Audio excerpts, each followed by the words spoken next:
तो ये समय मिलता है क्या? नहीं समय मिलता। पर विचार करके देखना, मुंशी राम कहते हैं, ऐ मुंशी राम, तूने बुराइयों में अपने जीवन को नष्ट कर दिया, तूने ईश्वर की उपासना नहीं की, आनंद की प्राप्ति करने का प्रयत्न नहीं किया, इसलिए तू आनंद से वंचित रह गया और अपने जीवन को धिक्कारते हैं। विषयों में फंस कर है मूर्ख, भगवान भजन जो छोड़ दिया है, शोक ऋषि और मुनियों के सब चाल चलन को छोड़ दिया। विषयों में फंस कर है मूर्ख, भगवान भजन जो छोड़ दिया है, शोक ऋषि और मुनियों के सब चाल चलन को छोड़ दिया।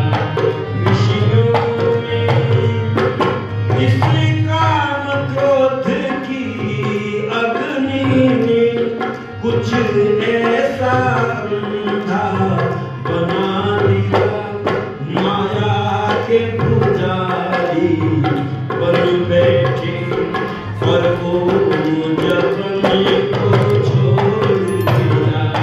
विषयों में फंस कर है मूर्ख, भगवान भजन को छोड़ दिया। और मुनियों के उस चाल चलन को छोड़ दिया। ऐ मुंशी राम, तू विषय वासनाओं में भटका रहा, तूने अपने जीवन का विनाश कर लिया, पर परमात्मा के आनंद को प्राप्त करने का प्रयत्न नहीं किया।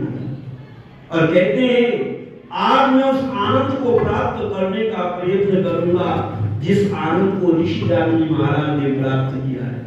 और मुंशी राम स्वामी दान जी महाराज के पास में जाकर के कहते हैं, स्वामी जी ये बताओ, जो आनंद आपको ईश्वर की उपासना से प्राप्त होता वो आनंद कैसा है? क्योंकि बिना जाने यदि किसी कार्य को करोगे तो उसका परिणाम दुख होगा, उसका परिणाम कभी सुख नहीं हो सकता। आप कहेंगे क्यों?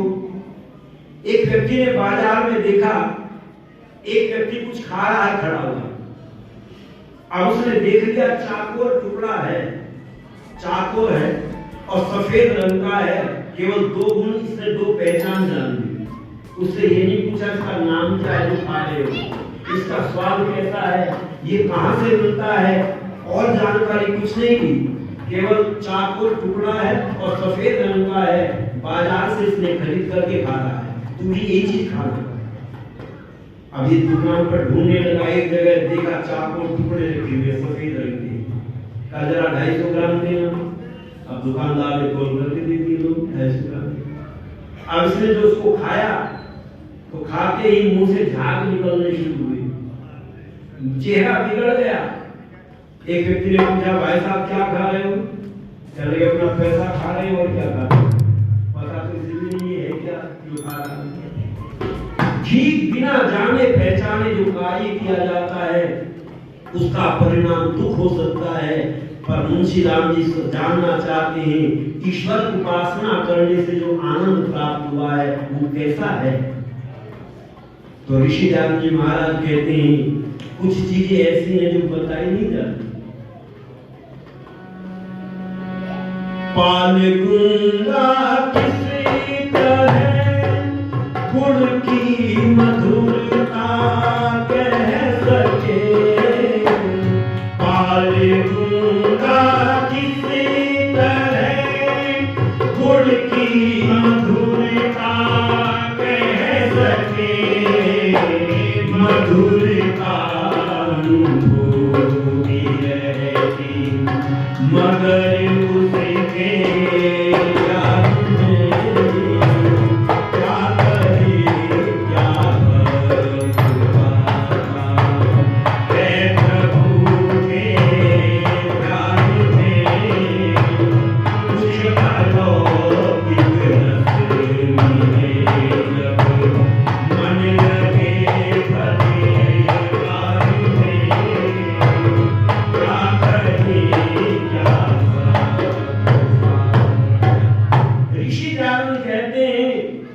ये जो आनंद है जो मैंने प्राप्त किया है, एक मुहावरा था गूंगे का गुड़। सुना होगा मुहावरा आपने?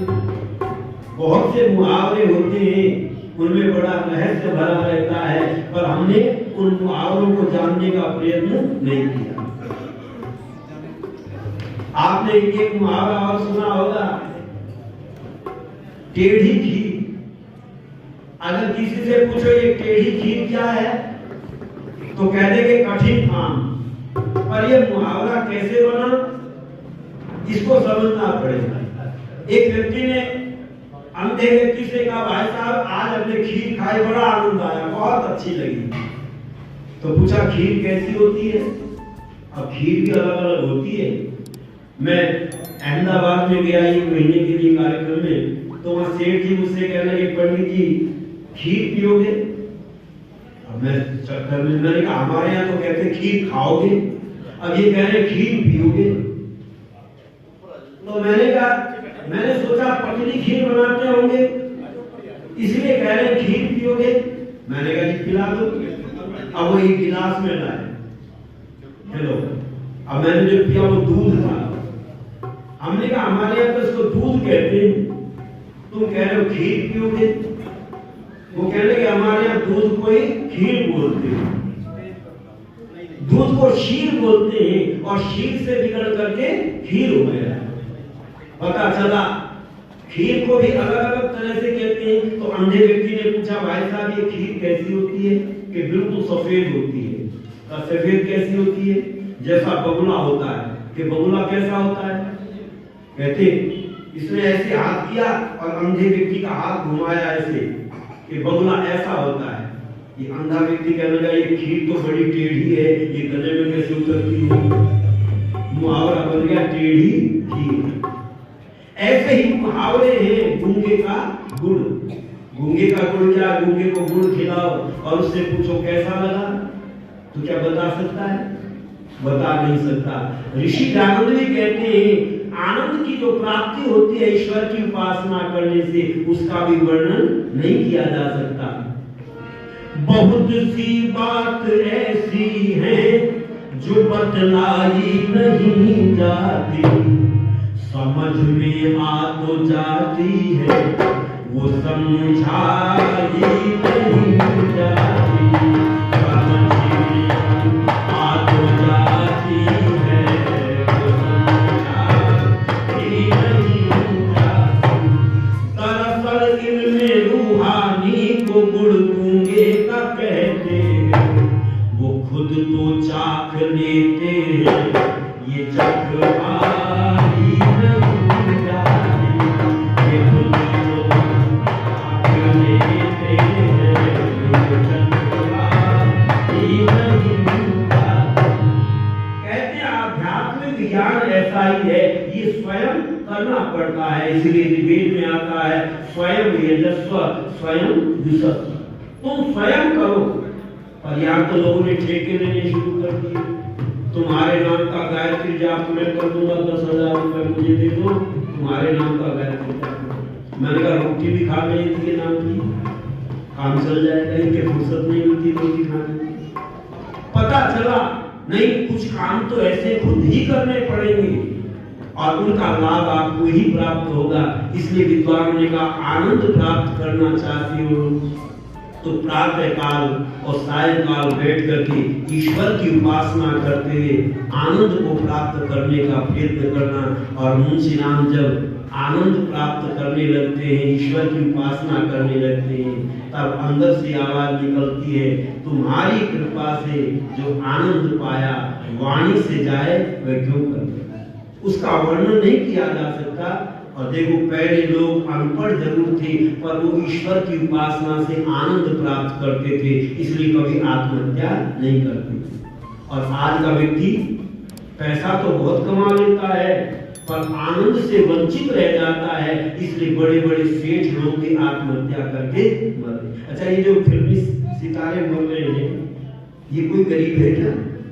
बड़े पैसे वाले हैं, पर क्यों मर रहे हैं? क्योंकि लोगों का मनोरंजन तो किया है, लोगों के जीवन को तो बिगाड़ा है, पर उनका भी जीवन बिगड़ गया। हम किसी को खुश ना कर सके, हम किसी के जीवन को बिगाड़ नहीं सकते, हम जीवन को अच्छा बनाने का प्रयत्न करते हैं, इसलिए हमको भी आनंद की प्राप्ति होती है। जो दूसरों के जीवन को बिगाड़ता है उसका जीवन अंदर से खोखला हो जाता है, इसलिए बाद में दुखी होकर के आत्महत्या करते हैं। आइए आनंद प्राप्त करना है तो प्रातः काल और सायंकाल ईश्वर की उपासना करते हुए आनंद को प्राप्त करें। और आपको थोड़ा बहुत जो आनंद आया है, आपने प्रसन्न होकर के ये हमारा उत्साह बढ़ाया है, मैं आप सभी का हृदय से धन्यवाद करता हूँ। आगामी कार्यक्रम सुने और